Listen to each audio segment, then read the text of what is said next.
So what really happened when Ukraine hit Russian airfields in June 2025? Let's break it down.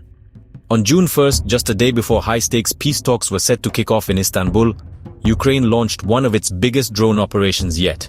Multiple Russian military air bases were targeted, and this wasn't just your average cross-border strike. Ukrainian drones went deep, striking airfields across 5 Russian regions: Murmansk, Irkutsk, Ivanovo, Ryazan, and Amur. That's a huge stretch of territory, from Russia's Arctic north all the way to the Far East. Now, let's talk about how these attacks unfolded. According to the Russian Defense Ministry, their air defenses managed to shoot down or repel drones in Ivanovo, Ryazan, and Amur. But in Murmansk and Irkutsk, things got a lot more serious. FPV drones, those are first-person view drones, the ones operators can guide in real time with a live video feed, managed to get right up close. Several Russian military aircraft actually caught fire. Fires broke out at those airfields, but Russian authorities say they got the blazes under control, and surprisingly, there were no reported casualties. Russian authorities also detained some people they say were involved in the attacks, but details are still emerging. Ukrainian President Volodymyr Zelensky didn't shy away from the operation. In fact, he praised it publicly on his Telegram channel, calling it absolutely brilliant. From Ukraine's point of view, this was a major flex, showing they can hit deep inside Russian territory with advanced drone tech. But why now? The timing right before peace talks adds a whole new layer of complexity.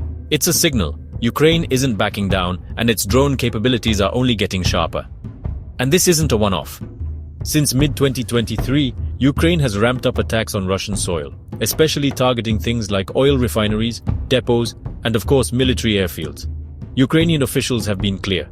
They'll go after military targets if it helps their strategic goals. Now let's talk about the big question. Where's the proof? Here's the reality. Getting verified, up-to-date photos and videos from these attacks is tough. Russian authorities often restrict or delay the release of footage, and a lot of images circulating online are actually old or from unrelated conflicts. That's why it's so important to double-check everything. Reverse image searches and video verification have exposed loads of viral posts using recycled or fake footage. If you see a dramatic explosion or burning aircraft, make sure it's not from last year or even a different country. So, what do we actually know? Ukraine's drone strike on June 1st sent a loud message.